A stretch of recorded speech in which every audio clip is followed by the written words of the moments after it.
This is Esther from Stampin Star Creations, inspired by a friend and a fellow demonstrator, Janet Hughes, to go clean and simple, cutting down an A4 sheet in half and then the other half in half again, so I have quarters.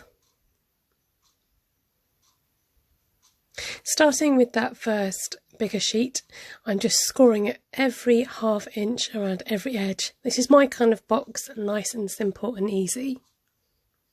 So I'm just going to bring in my template to find out what my middle score lines are and marking them at the top. So scoring at 3 7/8 and 4 3/8 of an inch. That's all the scoring done. And I'm just folding and burnishing all those creases inwards, and the same goes for those side ones as well. Once that's done, I'm just snipping up the side and notching those flap pieces, so just the smaller flaps. This just helps your box to fold when you come to put it together. And then you just do the same with the other side. So fold this together and just tuck in the flaps, and I'm just going to try to show you what this is going to look like. It's very difficult when it's not stuck together. So it's a front flap folding box. So we're going to decorate the front, and I'm using some In Colour Designer Series paper, just under 4.5 and 3 inches. I am using some retired product in this video, so just be warned. This is the Statement of the Heart stamp, a great one to have in your stock. Then going in with the stamp from Posted For You, and using another retired punch, the 1 3/4 punch, which fits perfectly around this circle. So I'm just going to stamp the birds and come back to that in a minute, and using the matching punch to go with the Posted For You to cut out with Misty Moonlight, which is the theme of my project today. So fussy cutting around the little bird to add detail to my box. Then I had a thought that, does the rectangle frame stitchlets dies fit the post punch? And yes, it does, just about. There is a bit of room on the top and bottom, but it was just what I needed to add a bit more white to my project. Using a blender pen, I just wanted to colour in a couple of details, not overdo it, just colour in my bluebird and the little heart on the stamp statement. Using my Stampin' Seal Plus to seal the box together, and then just sticking all the elements onto the front of the box with my trusty multi-liquid purpose glue, tucking things in behind, and then using the foam sheets to cover up a nice big area on the back of that stamp.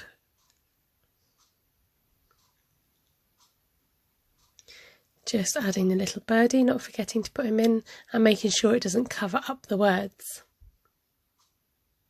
So I'm about to glue the last flap, and I realise that actually I'd like to cut out a little notch for a thumb notch. So using the ½ inch punch, again retired I'm afraid, but very handy to have in the toolkit. It's always good to glue this afterwards when the box is fitted together, and then you get a really nice fit around the box. And this box is going to house these lovely colour coach cards that I've cut out and laminated.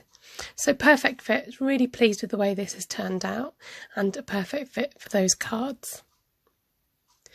On to the next project with the ½ or quarter piece, and this was to decorate some foam sheets. So I'm just creasing it just to kind of get an idea of where those creases lie from the pack of foam sheets, and then I'm going to come in with my trimmer and just go along those score lines to neaten that up and to get a better crease of where they lay. So I'm not measuring, just kind of pushing it in to see where it goes.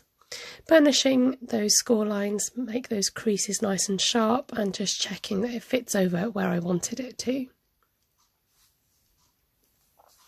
I had some more of that paper left, and I thought, I could use the other side with the wording, because it ties in with the stamp that says to love what you do and to share what you love.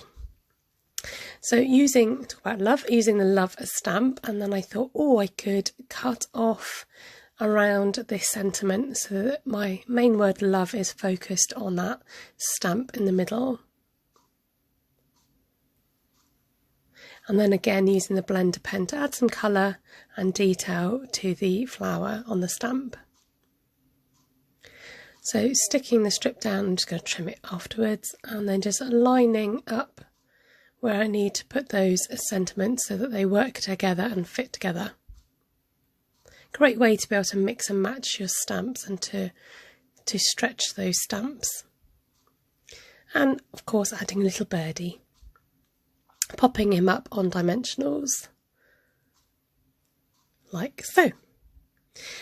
Just wanted to see what this looked like, so I'm just going to tuck it back into the packet, and I think it looks rather professional when it's all packed away again.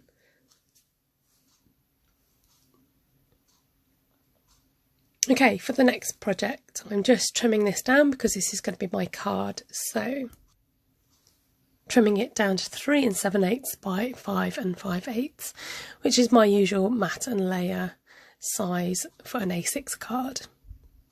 This time using the flowers and the stitch dies again.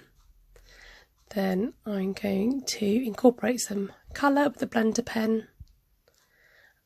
Once you've got a theme going, it's nice to be able to just incorporate it through your project. I had this scrap of paper that I wanted to incorporate, and then also using the postage stamp and just trying to make it work for me. Once I put this on the white background, I was like, yes, this works, it looks good. So just adding some stamping detail in the background.